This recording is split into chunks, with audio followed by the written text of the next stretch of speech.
Dear students, a very warm welcome to all of you in my today's lecture of Managerial Economics. In today's lecture, we will discuss upon the topic Consumer Surplus. Previous lecture में हमने consumer equilibrium के topic को discuss किया था.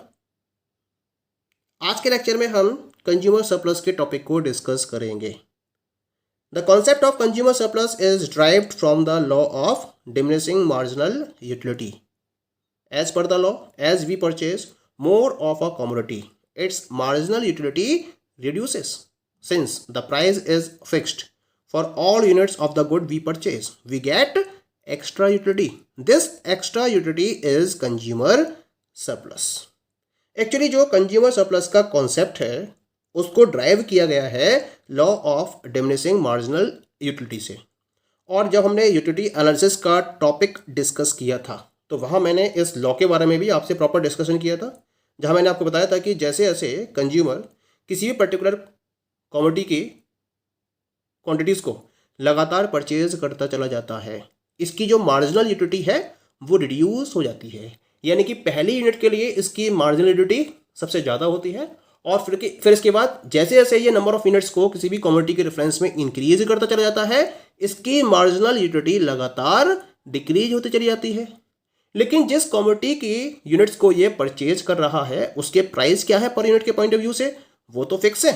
जितनी भी units वो purchase कर रहा है हर यूनिट के लिए प्राइस फिक्स होते हैं. इसका मतलब पहली यूनिट के लिए अगर उसको मैक्सिमम यूटिलिटी मिल रही है तो वो प्राइस तो कम पे कर रहा है, तो जो एडिशनल यूटिलिटी उसको मिल रही है, जो एक्स्ट्रा यूटिलिटी उसको मिल रही है, उसे हम कंज्यूमर सरप्लस के नाम से जानते हैं. यानी कि मार्शल के according consumer surplus is the difference between total amount that consumers are willing and able to pay for a good or services and the total amount that they actually do pay, that is market price. एक consumer surplus का मतलब क्या होगा? एक तो वो particular amount है जो किसी भी पर्टिकुलर गुड और सर्विस को परचेज करने के लिए कंज्यूमर पे करना चाहते हैं या पे करने के लिए विलिंग भी हैं और एबल भी हैं. और दूसरा एक्चुअल में वो कितनी अमाउंट उसके लिए पे कर रहे हैं जब उसको एक्चुअली परचेज करते हैं. तो उनका जो डिफरेंस हुआ, जितना कंज्यूमर्स पे करने में इंटरेस्टेड हैं और जितना एक्चुअल में वो पे कर रहे हैं, उनका जो डिफरेंस हुआ उसे हम कंज्यूमर सरप्लस के नाम से जानते हैं as per the definition of martial. यानी कि इसकी एक प्रॉपर फॉर्मूला डेवलप हो गया यहाँ पर. Consumer surplus is equal to the price a consumer is ready to pay minus the price he actually pays. तो जितना पे करने के लिए कंज्यूमर एक कमोडिटी के रेफरेंस में रेडी है और जितना एक्चुअल में वो पे कर रहा है, उसका डिफरेंस कंज्यूमर सरप्लस के नाम से जाना जाता है. मान लीजिए कि एक पर्टिकुलर वॉच है जिसे कंज्यूमर परचेज करना चाहता है, इसके एक्चुअल प्राइस हैं 200, ठीक है, लेकिन कंज्यूमर को उससे यूटिलिटी मिल रही है 250 यूटिल्स की. तो हम यहाँ मानेंगे कि जो कंज्यूमर है वो उसके 250 रुपीज़ पे करने के लिए रेडी है, लेकिन उसे एक्चुअल में कितने की मिली? 200 रुपीज़ की. तो मॉनेटरी टर्म्स में अगर मैं डिफाइन करूँ इसको, तो जो उसका सरप्लस हुआ it will be equal to 250 minus 200 यानी कि ₹50. तो जो एक्स्ट्रा यूटिलिटी उसको मिल रही है भाई 250 की यूटिलिटी उसको पहली यूनिट को कंज्यूम करने से वो 250 यूटिल्स की यूटिलिटी उसे ड्राइव हो रही है, लेकिन एक्चुअल में वो 200 के बराबर पेमेंट कर रहा है. तो जो एक्स्ट्रा यूटिलिटी मिली दैट इज इक्वल टू ₹50. तो ये जो ₹50 की एक्स्ट्रा यूटिलिटी है इसकी, ये जो उसका अमाउंट सेव हो गया 50 रुपये से, ये इसका सरप्लस जाना जाता है. इसे हम कंज्यूमर सरप्लस के नाम से जानते हैं. That is clear. We will discuss the concept of consumer surplus graphically. Graphical way में हम कंज्यूमर सरप्लस के कॉन्सेप्ट को डिस्कस करेंगे और इसके लिए मैंने यहाँ पर एक डायग्राम ड्रॉ किया है जहाँ मैंने एक्स एक्सिस पर क्वांटिटी डिमांडेड और वाई एक्सिस पर प्राइस को पुट किया है, ठीक है. और इसके बेसिस पर मैंने डिमांड कर BC, ये आपको दिखाई दे रहा है यहाँ पर BC डिमांड कर. तो इस BC डिमांड कर को मैंने ड्रॉ किया है, ठीक है. ये डाउनवर्ड स्लोप होगा, जैसा कि आपने स्टडी कर रखा है पहले से कि जो डिमांड कर रहा है उसका स्लोप डाउनवर्ड होता है फ्रॉम लेफ्ट टू राइट, क्योंकि प्राइस और क्वांटिटी डिमांडेड के बीच में एक इनवर्स रिलेशन होता है इसी वजह से. Now consumer is purchasing OQ quantity of the product. Suppose करिए कि जो कंज्यूमर है वो प्रोडक्ट की OQ क्वांटिटी को परचेज करना चाहता है। तो इस OQ क्वांटिटी को परचेज करने के लिए कंज्यूमर OB प्राइस पे करने के लिए रेडी था। ठीक है, जैसा कि आपको दिख रहा है फिगर के अंदर, जो डिमांड कर्व है वो वाई एक्सेस को B पॉइंट पर टच कर रहा है, जो ये आपको डिफाइन करता है कि OQ क्वांटिटी को परचेज करने के लिए कंज्यूमर OB प्राइस पे करने के लिए रेडी था। तो जो टोटल अमाउंट पे की जाती है इसकी तरफ से, वो पे की जाती है OQ इंटू OB, क्योंकि OB प्राइस पर यूनिट को डिफाइन कर रहा है। ठीक है, तो ये एरिया आ जाएगा आपका OBCQ, यानी कि कुल मिला के OBCQ ये वो अमाउंट थी जो कंज्यूमर के द्वारा पे की जानी थी, जो कंज्यूमर पे करने के लिए रेडी था। The consumer was willing and able to pay, वो अमाउंट कितनी है, that is equal to OBCQ। Clear हो गया यहाँ पर है ना। लेकिन एक्चुअल में जब उसने परचेजिंग करी प्रोडक्ट की, तो डिमांड जो OQ के करस्पॉन्डिंग हमने परपेंडिकुलर ड्रॉ करा है, उसने डिमांड कर को C पॉइंट पर टच किया, इसके करस्पॉन्डिंग हमने A पॉइंट को अचीव किया।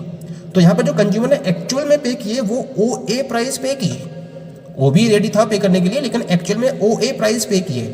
तो OA इंटू OQ, यानी कि एक्चुअल में पे किया उसने अमाउंट OQCA। दिख रहा है आपको यहाँ पर है ना। एक्चुअल में जो कंज्यूमर है वो पे कर रहा है OQCA के बराबर, और रेडी था कितना पे करने के लिए, OQCB के बराबर।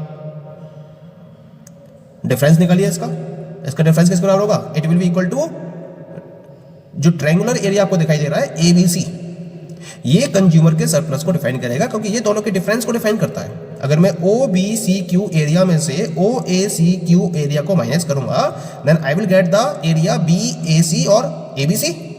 तो ये जो एरिया ABC है, it is representing the surplus of the consumer.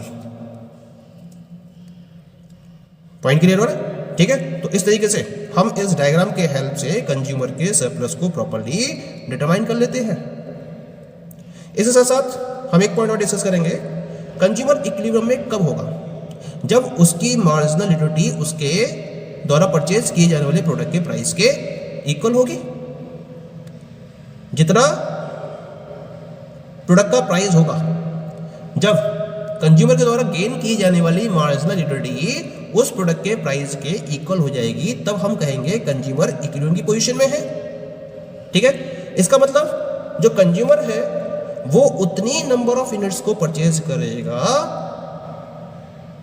जहां तक उसकी मार्जिनल यूटिलिटी प्राइस के इक्वल नहीं हो जाती है, उससे ज्यादा यूनिट्स को परचेज नहीं करेगा।